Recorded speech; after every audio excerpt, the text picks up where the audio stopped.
Si vous voulez partie de ceux qui désirent demeurer au sommet pendant très longtemps, il faut y accéder, alors cet élément est fait pour vous.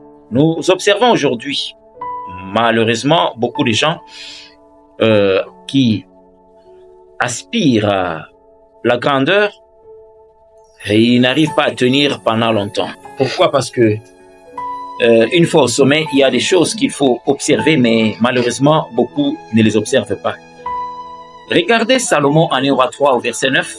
Une fois élevé, il s'est donné la peine. Il a dit, pour diriger les gens, je ne veux pas être ordinaire. Je ne veux pas être ce que j'ai toujours été, parce que diriger une personne, c'est différent de diriger autant de personnes. Et plus vous avez un nombre de gens importants à diriger, plus vous devez chercher beaucoup plus de sagesse. Et c'est ce que Salomon a fait. Il a fait la prière et Dieu était content de cette requête pour dire, bon, je vais diriger ces gens, mais j'ai besoin de l'intelligence, j'ai besoin de la sagesse. Et au verset 12 d'un Roi 3, Dieu lui avait accordé ces choses. Pourquoi? Parce qu'il comprenait que l'intelligence, le savoir, ça vient de Dieu. Comme le dit Jacques 1, 17, tout don parfait, toute grâce excellente, descend d'en haut. Oui, David, Salomon avait compris ça. Et c'est un modèle. Aujourd'hui, peu importe la structure dans laquelle vous vous retrouvez, essayez toujours de demander l'intelligence, essayez toujours de demander la sagesse. Comme il est dit en Éphésiens 1, 17, que Dieu nous accorde un esprit de sagesse, un esprit d'intelligence.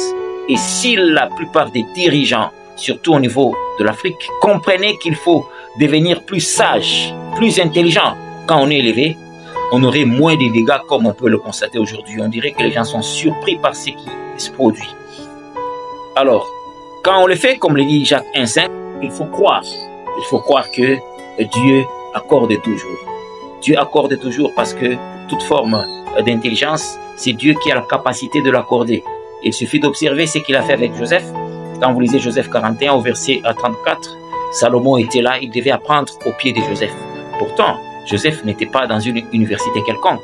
Donc ce n'est pas forcément l'université qui accorde à l'être humain l'intelligence. Quelqu'un ne pas arriver à l'université, mais être intelligent. Pourquoi? Parce que c'est Dieu qui accorde cela. Regardez Daniel. En Daniel 6, il surpassait les chefs, il surpassait les satrapes. Pourquoi? Parce qu'il était dirigé par l'Esprit de Dieu. Donc ici, c'est très important, si on veut aller loin dans la vie et rester au sommet pendant très longtemps, et surtout assumer correctement plusieurs charges et responsabilités, il faut la sagesse divine. Et quand on manque la sagesse, comme le dit Proverbe 8 au verset 10, la sagesse, c'est plus que l'or, c'est plus que l'argent. Quand on en manque, d'office, on a tout perdu. C'est très important de considérer cela. Puisse Dieu, comme le dit Jérémie 2 au verset 19, mettre sa main sur nos bouches afin que sa connaissance, sa grâce et sa sagesse puissent découler de nos bouches quand nous parlons aussi facilement. C'est important. Cela est disponible parce que Christ vit aujourd'hui au-dedans de nous. C'est pourquoi Jésus pouvait dire à Matthieu 12 au verset 42, ici, il y a plus que Salomon. Regardez l'intelligence de Salomon. En 1 Roi 10, la reine des Midi, toute une reine, qui a parcouru des milliers de kilomètres pour écouter la sagesse de Salomon. Et aujourd'hui, cette sagesse est disponible au travers du Christ qui vit au-dedans de nous. Donc ce n'est pas quelque chose qui est indisponible, c'est disponible et c'est à nos portes. Il suffit d'accepter Christ et de le laisser opérer et vous pouvez facilement opérer avec une sagesse au plus haut niveau et gouverner correctement. C'est votre serviteur, Ben Alain Kitenge. Merci, à la prochaine.